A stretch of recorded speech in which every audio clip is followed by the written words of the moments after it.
Ey nigarım can gedib zülfünlə bican olmuşam.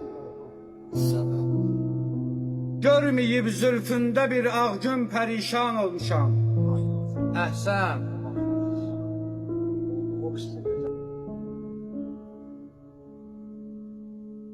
Ayrılıq dərdim vüsal zövqündən üstün bilmişəm. Dost olub düşmanıma, dostumla düşman olmuşam.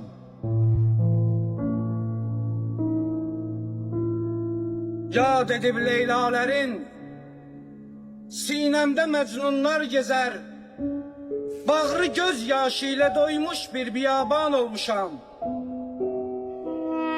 Can da yok, canan da yok, vəslət de yok, hicran da yok.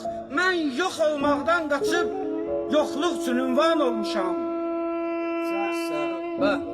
Görmedim kim geldi, kim gitti. Görmedim kim geldi, kim gitti. Tutup kan gözlerim bir gider gelmez gülün hicrində giryan olmuşam. Maşallah. Ben de dünya görmüşəm. Ben de dünya görmüşəm. Azdırma ey dünya beni. Çok musibetler çekenden sonra insan olmuşam. Zövq alır alemden alem. Ey felek çarxın sına. Ben günahkar özgeler kalbinde iman olmuşam.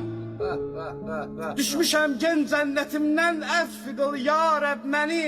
Dəhrə Adəm gəldiyim üçün mən peşiman olmuşam. Ey bəlakəşlər, sizə həmdərd olan Arif mənəm.